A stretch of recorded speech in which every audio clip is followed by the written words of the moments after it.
پاکستان میں اس وقت شام کے 7، بھارت میں 7:30 اور یہاں ہمارے اسٹوڈیوز کی گھڑیوں میں صبح کے 9 بج رہے ہیں۔ وائس آف امریکہ واشنگٹن کی اردو سروس سے ہماری باقاعدہ نشریات کا آغاز ہوتا ہے۔ پہلے گھنٹے کے لیے میں ہوں آپ کا میزبان خالد حمید۔ جیسا کہ آپ دیکھ رہے ہیں فیس بک لائیو پر ہم آپ کے سامنے ہیں، اور ویب سائٹ اور ریڈیو پر ہمارا یہ 1 گھنٹے کا نیوز شو جاری رہے گا۔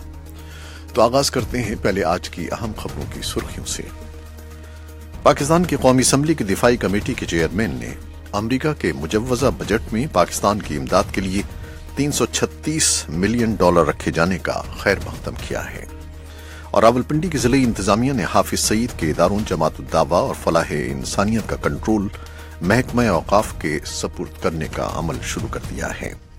کوئٹہ میں نامعلوم مسلح افراد کی فائرنگ سے 4 سیکیورٹی اہلکار ہلاک ہو گئے ہیں۔ اور عالمی خبروں میں جنوبی افریقہ کی حکمراں پارٹی کا کہنا ہے کہ مشکلات کا شکار صدر زوما اگر استعفیٰ نہیں دیتے تو پارلیمنٹ ان کے خلاف جمعرات کے روز عدم اعتماد کی تحریک پیش کرے گی۔ اور اسرائیل کے وزیر اعظم بنیامن نیتن یاہو نے 2 مختلف کیسز میں اپنے خلاف قانونی چارہ جوئی کی پولیس تجویز کو مسترد کر دیا ہے۔ فرانس کے صدر ایمانوئل میکران نے کہا ہے کہ ان کی حکومت ملک میں رہنے والی مسلم کمیونٹی کی زندگیوں اور ان کے تنظیمی ڈھانچوں میں بڑے پیمانے کی اصلاحات کے لیے بنیادی اقدامات کر رہی ہے۔ اور اسٹاک ایکسچینج کی خبر یہ ہے کہ امریکی اسٹاک مارکیٹس کا آغاز بدھ کے روز برتری پر ہوگا، کیونکہ سرمایہ کاروں نے حکومت کی تازہ ترین افراط زر کی رپورٹ تیار کی ہے۔ اور جنوبی کوریا کے سرمائی اولمپکس سے خبر یہ ہے کہ امریکی سنو بورڈر شان وائٹ نے بدھ کے روز تیسرا اولمپک گولڈ میڈل جیت لیا ہے۔ یہ تھیں کچھ شہ سرخیاں، ان کی تفصیل کچھ دیر کے بعد۔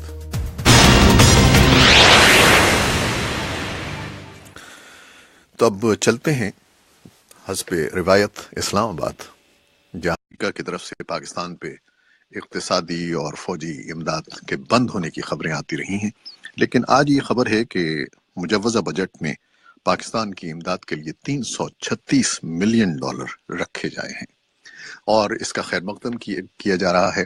تو کیا کہیں گے آپ؟ جی، آپ نے بالکل درست کہا۔ آئندہ مالی سال کا جو بجٹ ہے اس میں $35 کروڑ 60 لاکھ رکھے گئے ہیں۔ اس میں سے جو زیادہ تر امداد ہے وہ سویلین مد میں ہے۔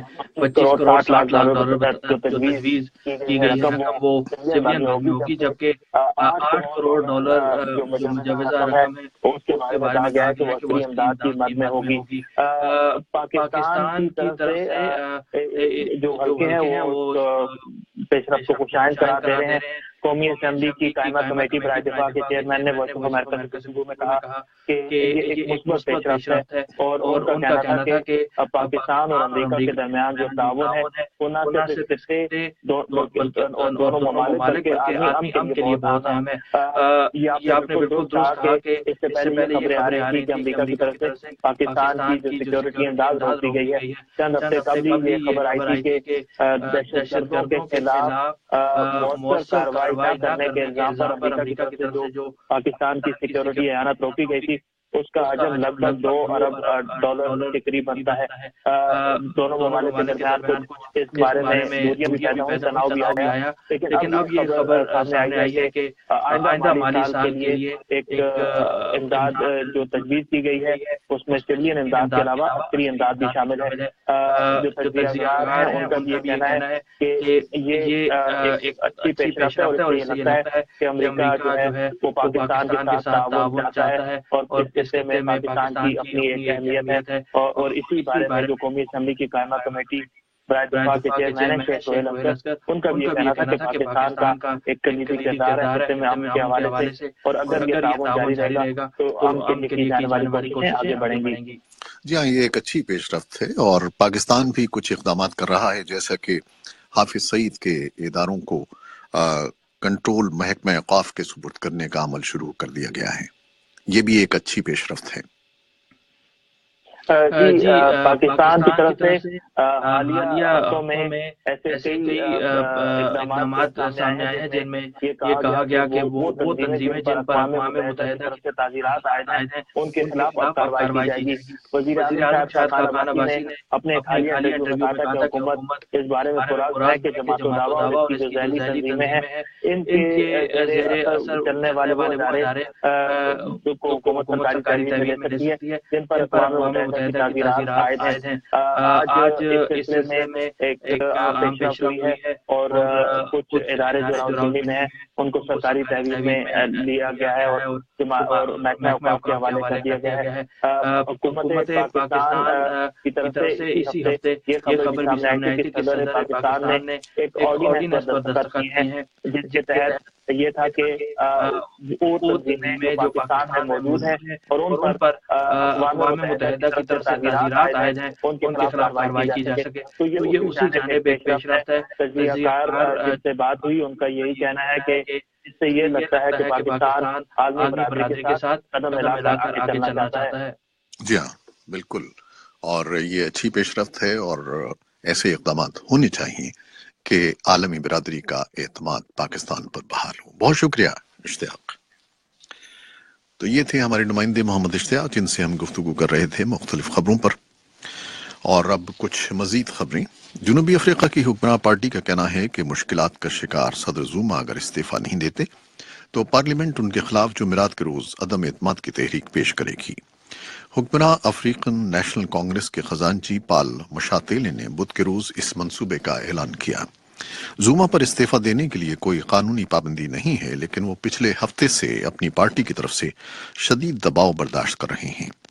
اگر اعتماد کی تحریک کامیاب ہو جاتی ہے تو اے این سی کے صدر رامفوسا کو پارلیمنٹ جمعرات یا جمعے کو نیا صدر چن لے گی۔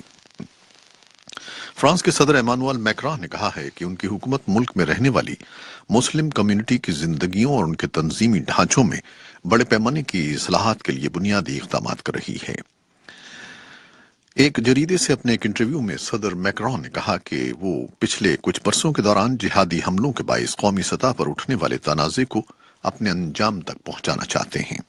فرانسیسی صدر کا کہنا ہے کہ اصلاحات کا عمل موجودہ سال کی پہلی سہ ماہی کے دوران ہی شروع ہو جائے گا، جس میں اسلامی بنیاد پرستی کے خلاف جنگ، مسلم تنظیموں کے ڈھانچوں کی تعمیر نو اور معاشرے کے ساتھ ان کے تعلقات کو منظم بنانا شامل ہے۔ تاہم انہوں نے اپنے منصوبے کی تفصیلات بتانے سے انکار کیا ہے۔ اور روس میں تباہ ہونے والے مسافر طیارے کی تحقیقاتی رپورٹ کے مطابق پائلٹ کی غلطی کے ساتھ ساتھ طیارے میں خرابی بھی اس حادثے کا سبب بنی۔ اس حادثے میں طیارے میں سوار 71 افراد ہلاک ہو گئے تھے۔